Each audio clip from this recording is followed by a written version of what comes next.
Welcome back all of you in S pharma. आप सब कैसे हैं? आई होप आप सब बहुत ही अच्छे होंगे।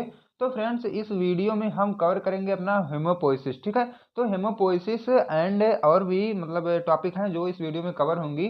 तो मैं कवर करूंगा यूनिट नंबर 3। ठीक है, तो यूनिट नंबर 3 का हमारा पहला लेक्चर हो चुका था। पहले लेक्चर में हम लोग कवर किए थे body fluid and composition and functions of blood. ठीक है, इतना कवर हो चुका था। इस वीडियो में हम कवर करेंगे हेमोपोइसिस एंड फॉर्मेशन ऑफ हेमोग्लोबिन, और एक छोटी सी टॉपिक एनीमिया भी है, इसको भी हम कवर कर लेंगे इसी ही वीडियो में। ठीक है, तो देखो हमारा हेमोपोइसिस क्या होता है। तो हम अपना वीडियो स्टार्ट करते हैं, जो कि ये आपको एचएपी में पढ़ना है। ठीक है, human anatomy and physiology first में आपको ये पढ़ना होता है।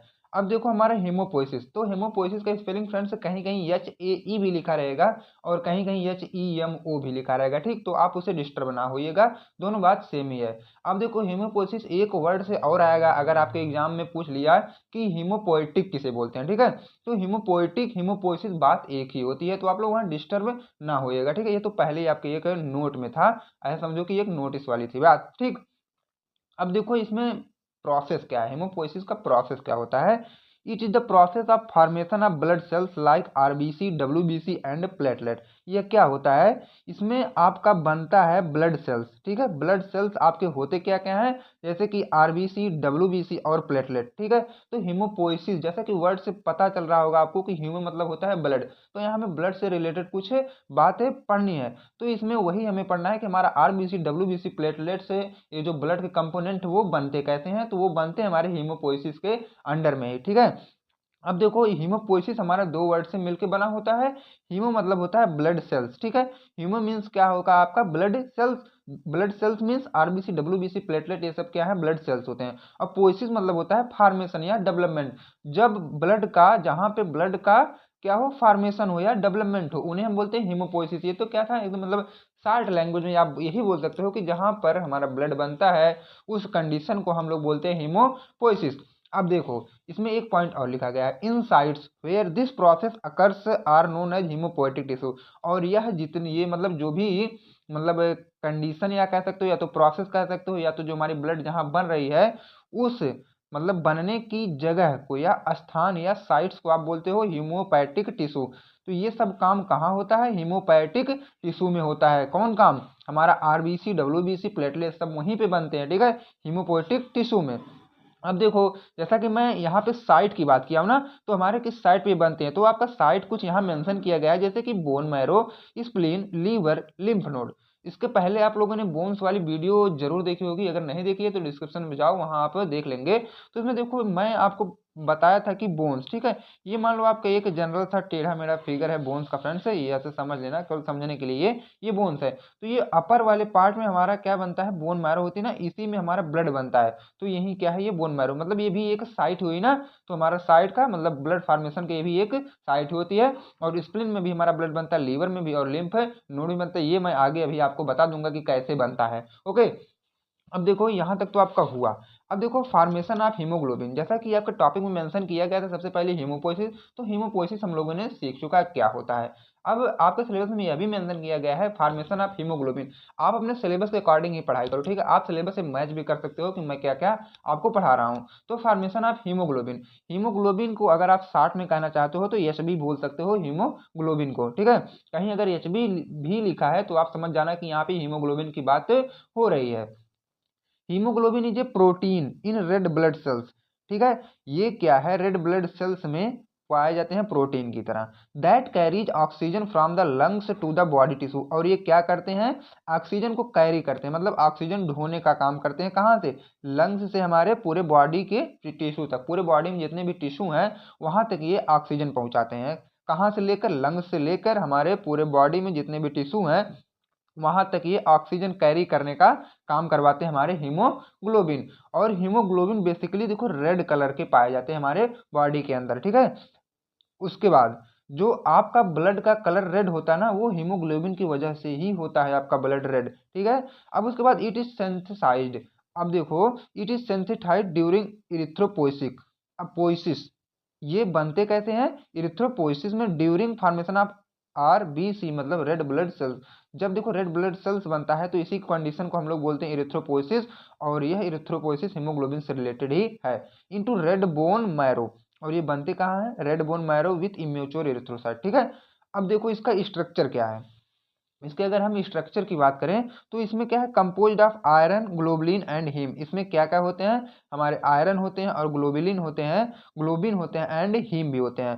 सेकंड वाली बात क्या है, 2 अल्फा ग्लोबिन, 2 अल्फा मतलब 2 अल्फा ग्लोबिन होंगे और 2 बीटा ग्लोबिन चैन, और 2 बीटा और 2 अल्फा ग्लोबिन की इसमें चैन मतलब पाई जाती है इसके स्ट्रक्चर में। हीम ग्रुप कंटेन आयरन, और जो उसमें हीम ग्रुप ऐड होता है वो अपने साथ आयरन कंटेन करता है, इसेंशियल फॉर ऑक्सीजन बाइंडिंग। इसके पहले मैं आपको बताया था ना कि ये क्या करता है, ऑक्सीजन कैरी करने का काम करता है। तो उसमें जो हीम ग्रुप होता है वही हमारे ऑक्सीजन को बाइंड करने का काम करता है। जब हमारे हीमोग्लोबिन के साथ ऑक्सीजन बाइंड होगा तभी तो हमारे पूरे बॉडी तक वह ऑक्सीजन को मतलब सप्लाई करवा पाएगा ना। तो यही जो हीम ग्रुप होता है वही ऑक्सीजन बाइंडिंग का भी काम करता है। अब इसके कुछ प्रॉपर्टीज भी देख लो फ्रेंड्स, इनके प्रॉपर्टी क्या होते हैं। तो जो नॉर्मल हीमोग्लोबिन लेवल होना चाहिए मेल्स में वो होता है 14 से 70 ग्राम पर 100 ml, ठीक है। और फीमेल्स में 12 से 15 ग्राम पर 100 ml। And in newly born baby, ये तो देखो मेल्स की बात हो गई, ये फीमेल्स की बात हो गई। अब जो मतलब न्यूली बॉर्न बेबी मतलब जो जल्दी मतलब बच्चे होते हैं ना, कुछ कुछ ही मतलब दिन के कह सकते हो, उनमें क्या होता है 14.5 से लेकर के 18.5 ग्राम पर 100 ml होता है। तो यहाँ से कुछ क्या है, हीमोग्लोबिन की हमारी प्रॉपर्टी हो गई। ओके, अब देखो नेक्स्ट पॉइंट की हम बात करेंगे। नेक्स्ट पॉइंट में हमारा है सिंथेसिस। हम लोग सिंथेसिस कैसे करते हैं हीमोग्लोबिन का, ये भी हमें पढ़ना है कि सिंथेसिस ऑफ हीमोग्लोबिन, जो आप लोगों ने इसके पहले हीमोग्लोबिन का इंट्रो देखा ना, अब हम देखेंगे या आपको बताएंगे कि हमारा हीमोग्लोबिन बनता कैसे है, बहुत ही इजी तरीके से। The synthesis of haemoglobin is initiated during erythropoiesis. तो पहले तो ये जानो कि इरिथ्रोपोइसिस के कंडीशन में हमारा ये क्या, जितने भी चीज होती हैं सब इरिथ्रोपोइसिस के कंडीशन में, या तो कह सकते हो इरिथ्रोपोइसिस के कंडीशन में हमारा हीमोग्लोबिन बनता है। इसमें क्या है, कई सारे स्टेप जब आपस में मतलब इन्वॉल्व होते हैं तब जाके हमारा हीमोग्लोबिन बनता है। तो सबसे पहला स्टेप आपको बताऊं, मैं स्टेप वाइज स्टेप आपको समझा दूंगा। The succinyl coenzyme and glycine condense to form 5 amino levulinic acid in mitochondria. आपके माइटोकॉन्ड्रिया में, जो कि कहाँ प्रेजेंट होगा, आपके सेल में। तो सेल में जो माइटोकॉन्ड्रिया होता है, माइटोकॉन्ड्रिया में ही ये प्रोसेस होती है। सक्सिनिल कोएंजाइम और ग्लाइसिन जो होता है आपस में रिएक्ट करके बनाते हैं 5 अमीनो लेवुलिनिक एसिड, ठीक है। कहाँ पे, माइटोकॉन्ड्रिया में। अब देखो वहां से क्या होता है, ये जो 5 अमीनो लेवुलिनिक एसिड होते हैं मतलब 4 पाइरोल मॉलिक्यूल्स फॉर्म प्रोटो प्रोटोपॉरफायरिन, ठीक है, प्रोटोपॉरफायरिन 9 बाय कंबाइनिंग टूगेदर। अब देखो ये 4 पाइरोल मॉलिक्यूल, उसके बाद प्रोटोपॉरफायरिन 9 जो है आपस में कंबाइन कर लेते हैं। ये आपको कहाँ से मिला, ये जब दोनों रिएक्ट किए आपस में ग्लाइसिन और सक्सिनिल कोएंजाइम, तब आपको मिला 4 पाइरोल, जो कि इससे प्रोटोफायराइन से प्रोटो प्रोटोपॉरफायरिन 9 से कंबाइन कर लिए। अब देखो उसके बाद थर्ड स्टेप में क्या हुआ नाउ। अब इसके पहले आप लोगों को मिला था प्रोटोपोरफायरिन मिला था ना, अब वही प्रोटोपोरफायरिन 9 जो है forms the haem molecule by combining with iron. ये फ्रेंड्स आयरन लिखा गया है, तो वो क्या करेगा, हीम मॉलिक्यूल को कंबाइन करेगा आयरन के साथ। उसके बाद देखो प्रोटोपोरफायरिन 9 प्लस Fe पे डबल चार्ज, मतलब ये आयरन है, उसके बाद बनाएगा हमारा हीम। उसके बाद चौथे स्टेप में क्या हुआ, नाउ ईच हीम मॉलिक्यूल्स, एक एक जो मतलब हीम के मॉलिक्यूल्स होंगे वो ग्लोबुलिन अपने साथ कंटेन करेंगे। तो हीम प्लस पॉलीपेप्टाइड ग्लोबिन तो बन जाएगा हमारा हीमोग्लोबिन चैन। अब देखो जब हीमोग्लोबिन चैन बन गया उसके बाद 4 of the chains loosely combine with each other. उसके बाद जितने भी चैन रहेंगे वो क्या है, लूजली मतलब आपस में एक दूसरे से बहुत लूजली कंबाइन होंगे, मतलब कह सकते हो ढीले ढाले वो एक दूसरे से कंबाइन हो जाएंगे, फार्मिंग ए हीमोग्लोबिन मॉलिक्यूल। उसके बाद वहाँ हीमोग्लोबिन के मॉलिक्यूल्स बनने लगेंगे। जब हीमोग्लोबिन के मॉलिक्यूल बनने लगेंगे वही हमारा हो जाता है synthesis of haemoglobin. 2 alpha chain plus 2 beta chain बराबर हीमोग्लोबिन। जब 2 अल्फा चैन मिलते हैं और 2 बीटा चैन मिलते हैं तब जाके हमारा हीमोग्लोबिन बनता है। अब इनके फंक्शन मैं आपको बता दूं, इनके फंक्शन क्या होते हैं। The main role of haemoglobin is to carry oxygen from lungs. ये क्या करते हैं, इसके पहले मैं बताया था, इनका काम होता है ऑक्सीजन ढोने का, मतलब ऑक्सीजन कैरी करने का लंग्स से हमारे पूरी बॉडी तक ये ऑक्सीजन को ट्रांसपोर्ट करवाते हैं और transport CO2 back into lungs. और जो भी CO2 निकलता है हमारे बॉडी से वो क्या है, बाहर लाते हैं कौन, यही हीमोग्लोबिन। अब देखो नेक्स्ट वाला हमारा क्या है फ्रेंड्स, एनीमिया। एनीमिया भी आपको पढ़ना था सिलेबस में, जो कि आपके सिलेबस में मेंशन किया गया है। ये फ्रेंड्स आपके एग्जाम में पूछते हैं, ज़्यादातर ये 2 मार्क्स में पूछते हैं, लेकिन मैं यहाँ आपको 7 मार्क्स के अकॉर्डिंग कवर करूँगा। तो आप अगर 7 मार्क्स में आ जाएगा तब भी लिख लेंगे, और 2 मार्क्स का आएगा तो बहुत बेटर तरीके से आप लिख सकते हैं, ठीक है।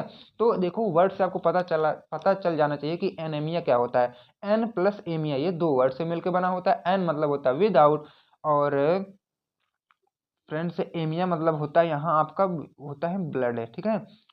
ब्लड या आरबीसी मान लो, यहाँ से मिस मतलब टेक हो गई हमसे, यहाँ विदाउट, एन माने विदाउट, यहाँ ब्लड, ठीक है। या तो कह सकते हो लैक ऑफ ब्लड। इसमें क्या है, एनीमिया में हमारा होता है लैक ऑफ ब्लड। अब देखो anaemia is a condition in which oxygen carrying capacity या ब्लड इज रिड्यूस। जो हमारे ब्लड मतलब कैरी करते हैं ना ऑक्सीजन, इसके पहले मैं आपको ब्लड के फंक्शन पढ़ाया था, उसमें आपको फंक्शन में यह भी बताया था कि हमारा ब्लड जो है वो ऑक्सीजन के ट्रांसपोर्ट में हेल्प करता है। तो यही देखो anaemia is a condition in which oxygen carrying capacity of blood is reduce. जो हमारा ब्लड जो है ऑक्सीजन कैरी करता है, जब वही क्या है थोड़े से कम हो जाते हैं, तब भी क्या है उस कंडीशन को आप एनीमिया बोल सकते हो। या तो एक कंडीशन और भी आ सकती है, एनीमिया में आपका जो आरबीसी है वह कह सकते हो या तो इमेच्योर हो, या तो प्रॉपर मतलब उसका फॉर्मेशन ना हो, या तो उसका क्या है कंडीशन या स्ट्रक्चर शेप साइज कुछ भी चेंज हो जाए, तो इस कंडीशन को भी आप एनीमिया बोल सकते हो। और एनीमिया में वह भी होता है हमारे बॉडी के अंदर, जब ब्लड में, ठीक है, आरबीसी की कमी हो जाती है, ब्लड में क्या फ्रेंड्स आरबीसी की कमी हो जाती है, तब भी आप उस कंडीशन को एनीमिया बोल सकते हो। तो देखो deficiency of blood means blood में आरबीसी मेन जो पार्ट होते हैं आरबीसी, जब उसकी कमी हो जाए, there will be decreasement in the amount of oxygen in body which can cause serious damage to our body. अब देखो जब हमारे बॉडी के अंदर ऑक्सीजन का कैरी आउट मतलब ट्रांसपोर्ट इधर से उधर नहीं हो पाएगा, तो उस कंडीशन में हमारे बॉडी के जो आर्गन होते हैं वो फ्रेंड्स डैमेज हो जाते हैं। और इस कंडीशन को मतलब जब हमारे बॉडी में ऑक्सीजन का ट्रांसपोर्ट नहीं होता है, तो उस कंडीशन को हम लोग बोलते हैं हाइपोक्सिया। तो जब हमारे बॉडी को मतलब हाइपोक्सिया से मतलब वो करने लगेगी, उसका फेस करने लगेगी, मतलब उससे सामना करने लगेगी, तो हमारे बॉडी का एक एक पार्ट धीरे धीरे डैमेज होने लगेगा।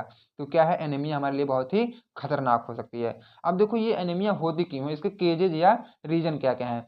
एक्सेसिव ब्लड लॉस, ठीक है, एक्सेसिव ब्लड लॉस ये कब होते हैं, जब हमारे बॉडी से ज़्यादा ब्लड क्या है बाहर हो जाते हैं, तब भी हमको एनीमिया हो सकती है। इंक्रीज्ड ब्रेकडाउन ऑफ आरबीसी, और जो हमारे ब्लड में या बॉडी के अंदर आरबीसी का फॉर्मेशन हो रहा है, जब वह तेजी से टूटने लगे तब भी क्या होता है एनीमिया। डिफेक्टेड आरबीसी प्रोडक्शन, और जब आरबीसी का जो प्रोडक्शन हो रहा है नॉर्मली तरीके से, जब वह डिफेक्ट हो जाए मतलब एबनॉर्मल हो जाए या तो कम हो जाए, तब भी क्या है एनीमिया हो सकती है। अब देखो इसके सिम्पटम कुछ लक्षण दिखाई देते हैं ना, तब आप जान जाते हो कि इनको एनीमिया हुई है।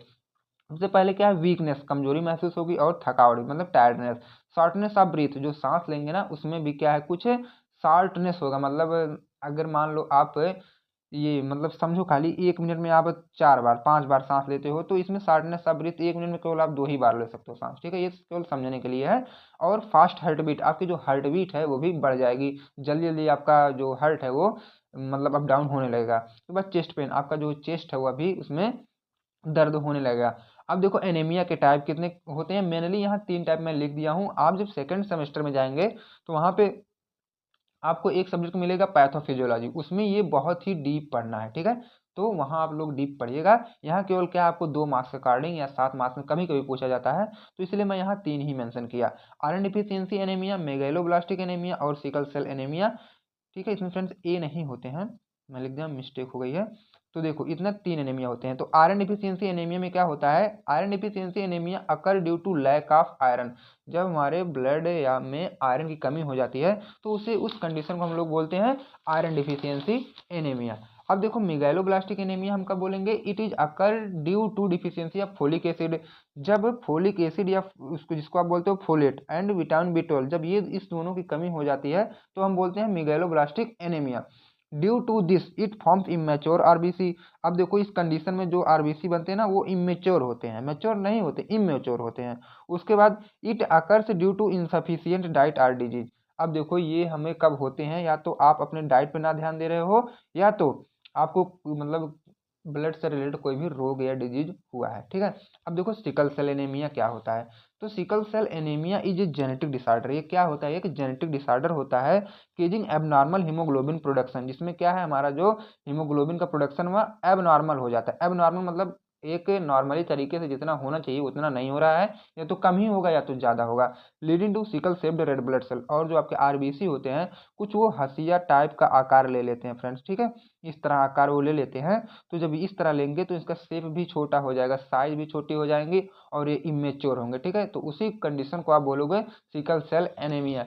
तो हमारा एनीमिया तक टॉपिक कवर हुए, ठीक है। देखो formation of haemoglobin, anaemia and haemopoiesis, यहाँ तक आपका कवर हो चुका है। नेक्स्ट वीडियो में हम बात करेंगे मैकेनिज्म ऑफ कोगुलेशन। बाकी आगे के जितने भी टॉपिक हैं मैं डेली लेक्चर अपलोड करता रहूँगा और आपका जल्द से जल्द एचएपी सब्जेक्ट खत्म हो जाएंगे। अगर और भी सब्जेक्ट के आपको वीडियो देखने हैं तो प्लेलिस्ट सबकी अलग अलग पड़ी है, आप वहाँ से बिल्कुल आसान तरीके से देख सकते हैं। तब तक के लिए फ्रेंड्स थैंक यू। अगर आप चैनल पर नए हैं तो प्लीज़ चैनल को सब्सक्राइब जरूर करें ताकि नेक्स्ट वाले वीडियो का इन्फॉर्मेशन सबसे पहले आप तक पहुँचे।